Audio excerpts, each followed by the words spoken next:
آپ ہادیہ ای میگزین مضمون کی آڈیو ریڈ آؤٹ سماعت کر رہے ہیں۔ سامعین السلام علیکم ورحمۃ اللہ وبرکاتہ۔ میں ہوں زینب غزالی۔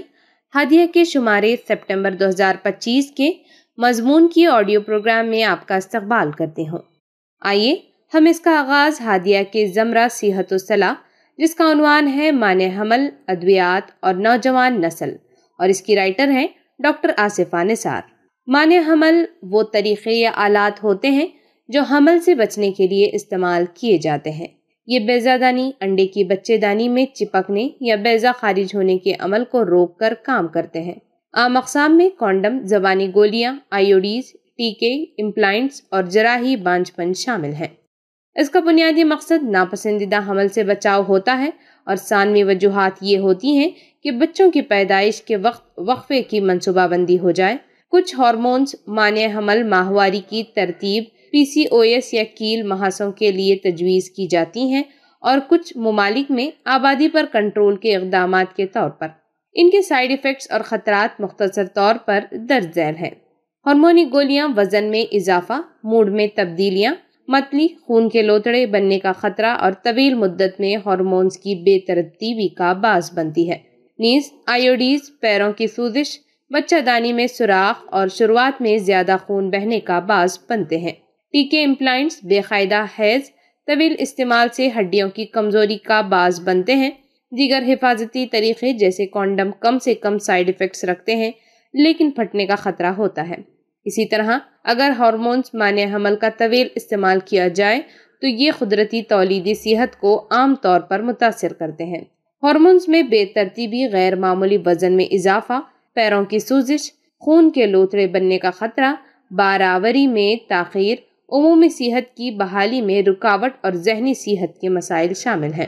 زیادہ تشویشناک پہلو نوجوان میں ان کا استعمال ہے۔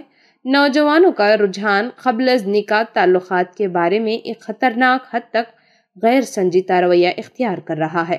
فارمیسیوں پر مانع حمل کی گولیوں کی بآسانی دستیابی کے باعث بہت سے نوجوان بغیر والدین کی اطلاع یا طبی نگرانی کے انہیں حاصل کرتے ہیں۔ یہ آسانی میڈیا میں حد سے زیادہ جنسی مواد اور ہم عمروں کے دباؤ کے ساتھ مل کر حیا اور اخلاقی اقدار کے زوال کا سبب بن رہی ہیں۔ اس کے نتیجے میں ایک ایسی نسل پروان چڑھ رہی ہے جو شادی کے بعد ان اعمال کو مقدس یا نجی سمجھنے کے بجائے ذاتی آزادی یا تفریح کے طور پر دیکھتی ہے، اور وقت سے پہلے نئے تجربات سے پہلے گزر جانا چاہتی ہے۔ اخلاقی، ثقافتی اور خاص طور پر اسلامی نقطہ نظر سے یہ رجحان نہایت تشویشناک ہے۔ اسلام حیا، پاک دامنی اور قریبی تعلقات کو صرف نکاح کے حدود میں رکھنے پر زور دیتا ہے۔ نوجوانوں میں مانع حمل کے استعمال کا معمول بن جانا نہ صرف طبی لحاظ سے مشکوک ہے بلکہ روحانی اور اخلاقی طور پر آنے والی نسل کے لیے تباہ کن ہے۔ اس کا استعمال نوجوان نسل کو باقاعدہ سکھایا جاتا ہے۔ طبی طور پر یہ نوعمر لڑکیوں میں حمل کو روکتا ہے، لیکن ذرا سوچئے، نوجوان ابھی ہارمونی طور پر ترقی کے مراحل میں ہوتے ہیں۔ جلد استعمال قدرتی چکروں اور باراوری کو بہت سے پیچیدگیوں کے ساتھ متاثر کر سکتا ہے، اور اگر تعلیم نہ ہو تو یہ غیر محفوظ جنسی رویے کے حوصلہ افزائی بھی کر سکتا ہے۔ مزید یہ کہ اخلاقی، ثقافتی اور مذہبی اعتبار سے بہت سے افراد عموماً نوجوانوں کے لیے اس کے استعمال کو ناپسند کرتے ہیں، کیونکہ یہ اخلاقی اقدار کے منافی ہے۔ یہ بچہ دانی، انڈے کو نقصان پہنچتا ہے، اور IVF آخری حل بن جاتا ہے۔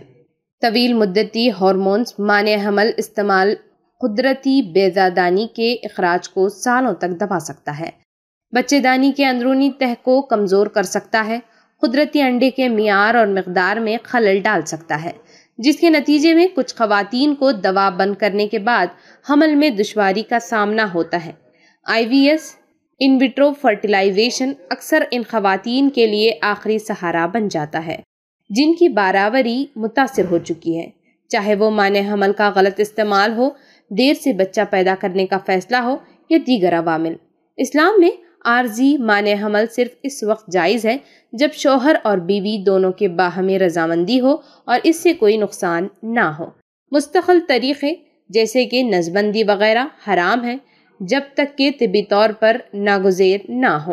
اہم بات یہ ہے کہ حکومتیں خاندانی منصوبہ بندی اور آبادی پر قابو پانے کے پروگراموں کے تحت مانع حمل کو فروغ دیتی ہیں۔